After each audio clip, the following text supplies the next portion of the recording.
여러분 보험은 몇 개 정도 가지고 계실까요? 암보험도 있고 실비보험도 있고 종합보험 이렇게 매달 보험료는 빠져나가는데 솔직히 이거 내가 왜 내고 있는지 정확히 알고 있으실까요?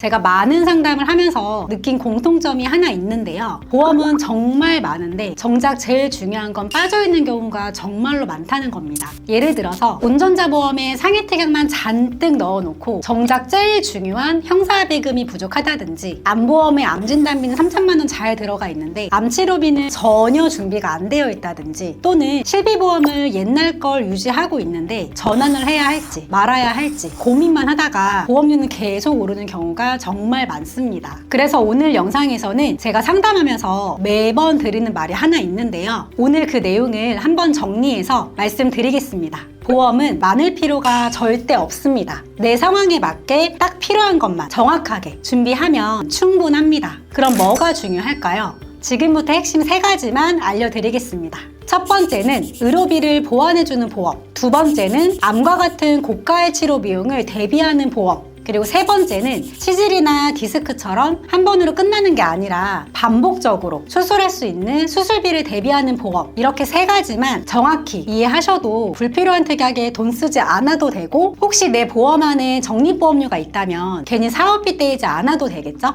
그리고 중복보장으로 보험료를 낭비하지 않아도 됩니다. 보험회사는 은행이 아닙니다. 적립보험료를 넣으면 나중에 돌려받는다곤 하지만 사업비를 차감합니다. 보장이 필요한 보험료는 10,000원인데 내가 30,000원을 내고 있다면 나머지 20,000원이 어디로 가고 있는지 한 번쯤은 확인해 보셔야 합니다. 그럼 우리는 어떻게 해야 할까요? 핵심은 딱 3가지입니다. 보장 확률이 높은 거, 실제 의료비에 도움이 되는 거, 그리고 반복적으로 발생할 수 있는 생활수술비에 대비하는 것. 이 3가지만 제대로 준비하시면 완벽하십니다. 먼저 실비보험부터 말씀드릴 건데요. 실비보험은 대한민국 국민 약 4천만 명이 가입한 대표적인 의료비 보험입니다. 또한 암보험은 사망률 1위 질환인 암을 대비하는 기본적인 보장이 되고요. 치료비나 수술비 보험은 암 진단 이후에도 반복적으로 들어갈 수 있는 현실적인 치료비를 대비하기 위한 보장이라고 보시면 됩니다. 실비랑 암보험, 수술비 보험 이 3가지를 어떻게 구성하느냐에 따라 보험료가 10만 원이 될 수도 있고 20만 원이 될 수도 있습니다.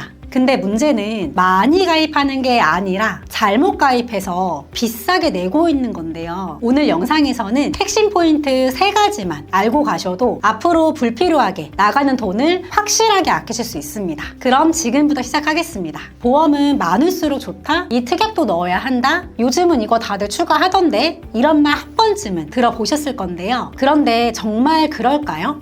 제가 상담을 하다 보면 보험이 부족한 분보다 보험이 과한 분들이 훨씬 많았습니다. 보험료 30만 원, 40만 원 내고 있는데 정작 물어보면 하나같이 하시는 말씀이 이렇게 많이 내고 있었어요? 뭐가 어디서 어떻게 보장되는지 저는 잘 모르겠어요. 이렇게 답하시는 분들이 거의 대부분입니다. 예를 들어 내가 암진단비가 이미 있는데 조금 부족한 것 같네요 라는 말에 추가하고 저렴하다고 보험을 계속적으로 추가 가입하다 보면 그 결과 보장은 복잡해지고 보험료만 계속 올라가는 꼴이 됩니다. 결국 중요한 건 보험료는 내가 얼마를 가입했냐가 아니라 얼마나 어떻게 보장 범위 넓게 구성했느냐인데 그걸 대부분 놓치고 있다는 겁니다. 보험은 그냥 계속 돈만 내는 게 아니라 혹시 모를 상황을 대비하는 게 보험인데요. 그래서 많이 넣고 많이 준비하는 게 좋은 보험이 아니라 필요한 보장을 하나씩 제대로 차곡차곡 쌓아가는 게 가장 중요합니다. 자, 여기서 제가 중요한 질문 하나 드려볼 건데요. 지금 내가 내고 있는 전체 보험에서 진짜로 내 미래를 위해 쓰이고 있는 건 과연 얼마나 될까요? 보험은 불필요한 걸 정리해가면서 꼭 필요한 것만 채워 넣는 겁니다. 불필요한 특약들을 빼고 중복되는 특약은 삭제를 하고 필수 보장만 남기는 거.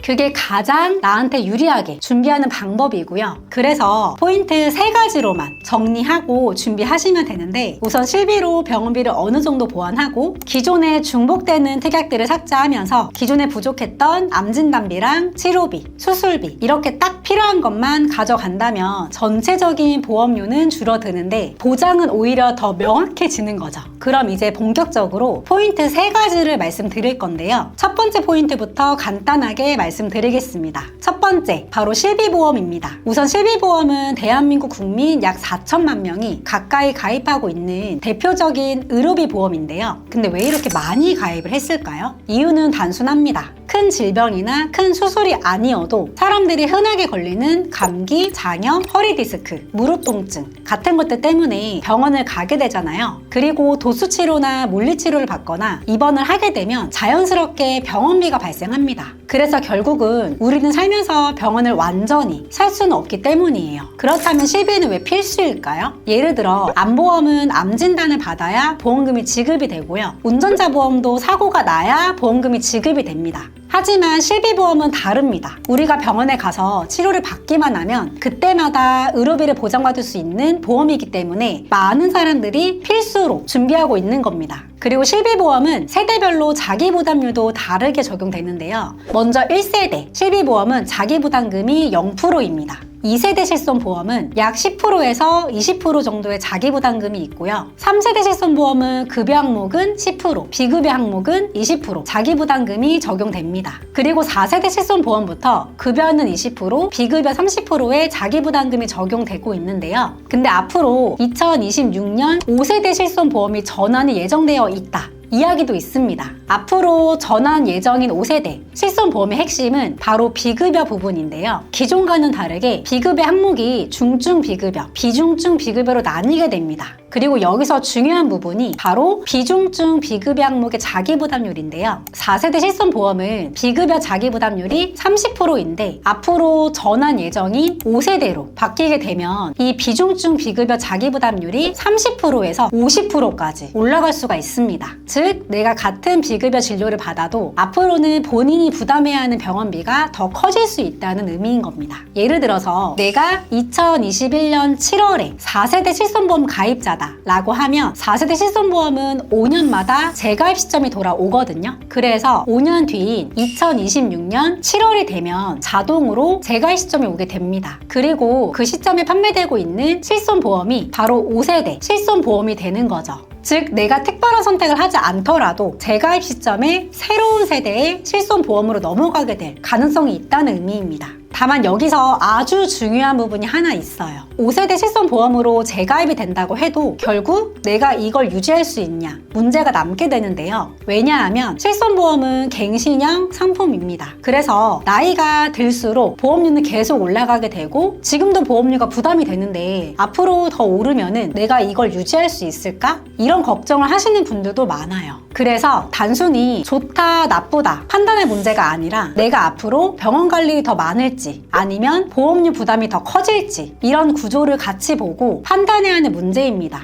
하지만 한 가지는 분명합니다. 실비보험은 보험의 핵심 3가지 중에서도 가장 기본이 되는 보험이라는 겁니다. 왜냐하면 의료비를 직접적으로 보완해주는 보험이기 때문인데요. 예를 들어 내가 실비는 없고 암보험만 가지고 있다면 어떨까요? 수술비, 입원비, 통원비처럼 병원 갈 때마다 발생하는 의료비는 또 누가 해결해 줄까요? 그래서 저는 항상 제 고객님들한테 이렇게 말씀드립니다. 고객님, 실비는 기본으로 두고 그 위에 하나씩 쌓아라. 기본이 되는 의료비 보장이 먼저 준비가 되고 그 다음에 암보험이나 다른 보장을 더하는 구조가 맞다는 거죠. 그래서 실비보험을 국민건강보험을 보완해주는 보험이라고 말씀드리는 겁니다. 자, 그럼 두 번째, 큰 치료비에 대비하는 암보험으로 넘어가겠습니다. 암보험 진단비만 믿고 계시면 부족할 수 있습니다. 첫 번째가 실비보험이었다면 두 번째는 바로 암보험의 구조인데요. 암보험은 예전이나 지금이나 가장 기본적으로 많이 준비하는 보험 중에 하나입니다. 왜냐하면 사망률 1위 질환 이 한 문장만으로도 많은 분들이 암보험을 준비하게 되죠. 그런데 여기서 중요한 질문 하나 드려볼게요.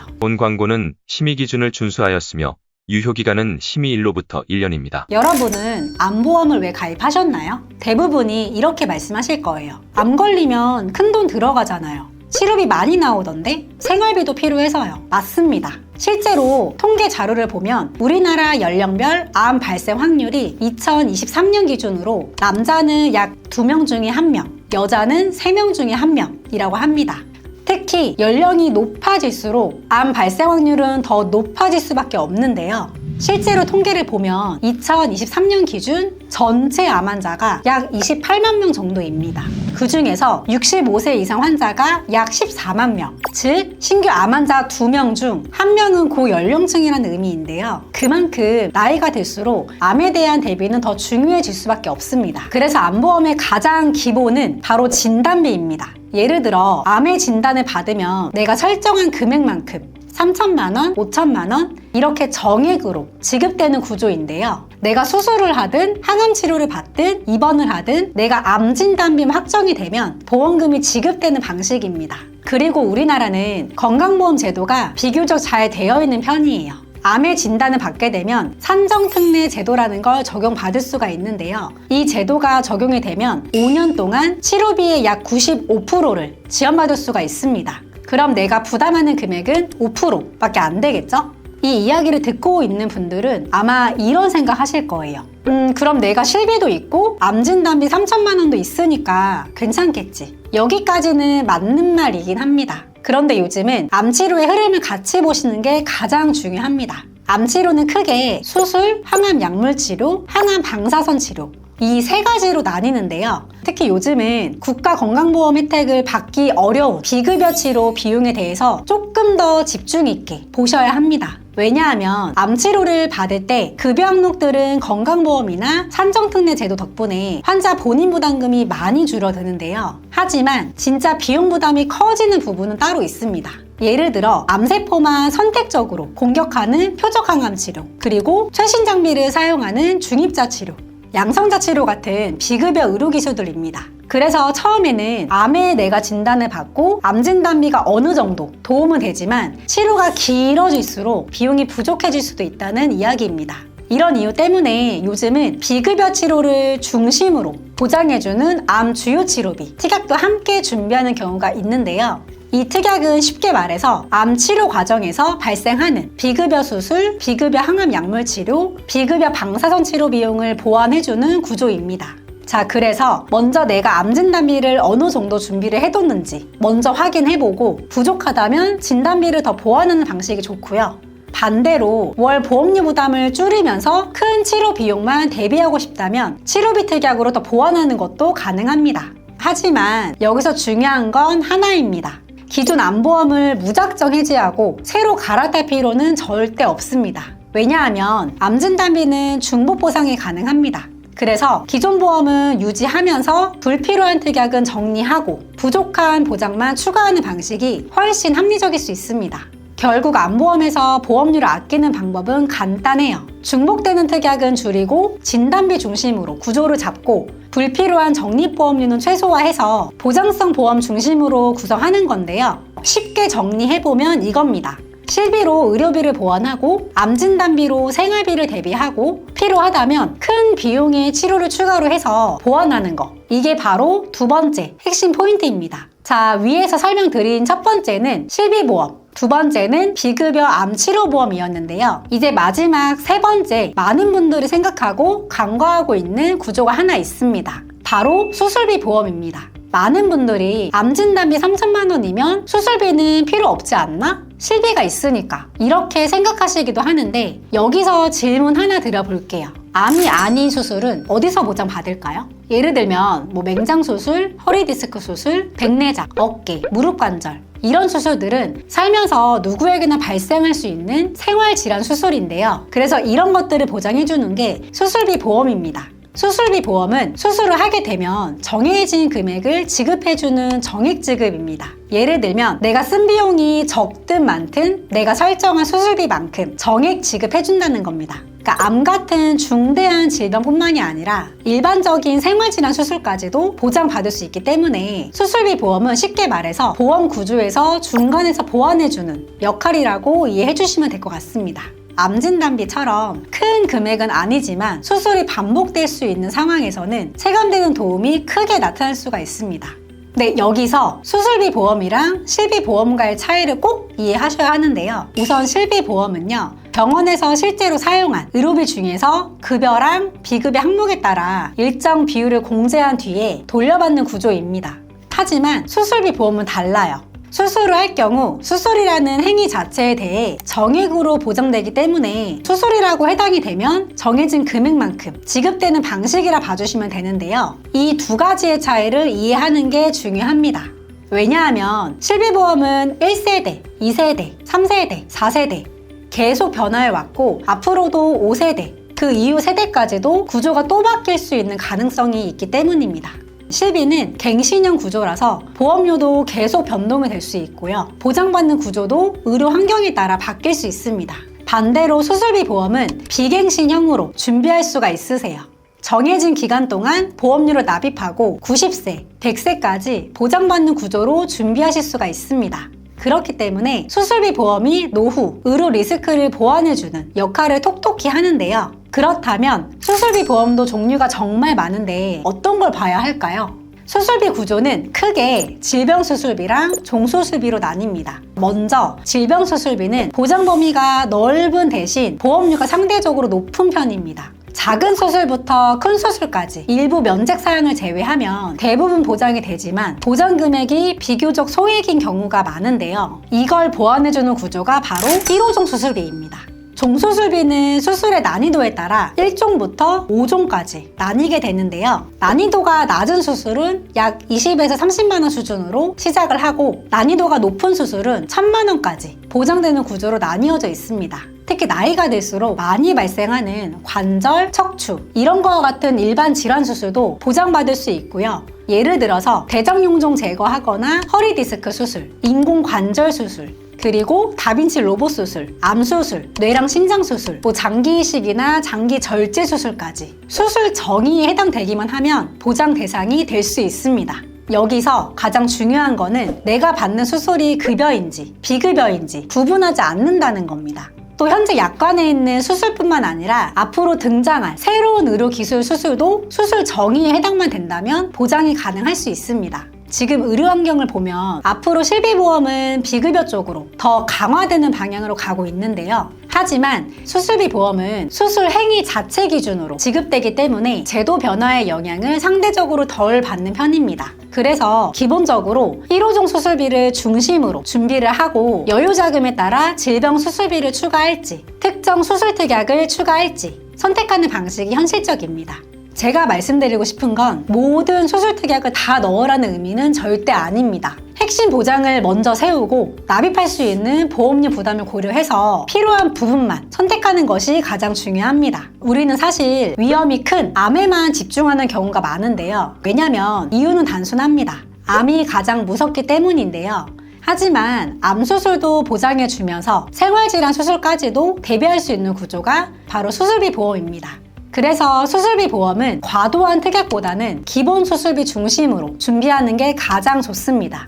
자, 내용을 정리해보면 이건데요. 실비보험으로 의료비를 보완하고 암진단비로 대비하고 수술비 보험으로 일반 생활질환, 수술 리스크를 보완하는 거 이렇게만 준비하면 보험의 핵심 포인트 3가지 구조가 완성이 됩니다. 자, 여러분 제가 드리고 싶은 말은 오늘의 이야기의 핵심은 단 하나입니다. 보험은 늘리는 것보다 정리하는 게 더 중요하고 많이 가입한다고 해서 무조건 좋은 건 절대 아닙니다.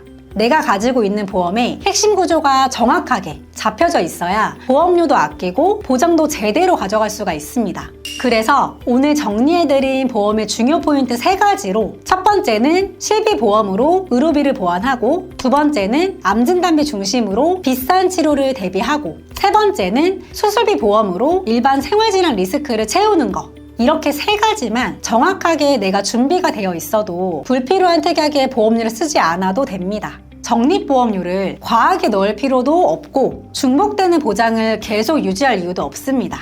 제가 늘 제 기존 고객님들한테 말씀드리는 건데요. 보험은 많이가 아니라 딱 맞게가 가장 중요합니다. 지금 내가 내고 있는 보험료가 정말 내 미래를 위한 준비인지 아니면 그냥 원래 내던 거니까 습관처럼 나가는 고정 지출인지 한 번쯤은 꼭 점검해 보셔야 합니다. 보험은 한 번 구조를 잡으면 10년, 20년 유지가 되는 장기적인 준비입니다. 그래서 지금 당장 모든 걸 바꾸라는 이야기도 아니고 무조건 해지부터 하라는 이야기도 아닙니다. 다만 오늘 말씀드린 포인트 3가지 구조가 내 보험에 제대로 갖춰져 있는지 한번 확인해 보셨으면 좋겠습니다. 보험을 없애는 게 아니라 보험을 정확하게 3가지 구조로만 정리하는 겁니다. 오늘 영상이 여러분의 보험을 다시 한번 생각해보는 계기가 되었으면 좋겠습니다. 영상이 도움되셨다면 구독과 좋아요로 많은 부탁드리고요. 앞으로도 복잡하고 어려운 보험 쉽게 설명드리겠습니다. 저는 또 다음 영상에서 찾아뵙겠습니다. 본 광고는 심의 기준을 준수하였으며 유효기간은 심의 일로부터 1년입니다.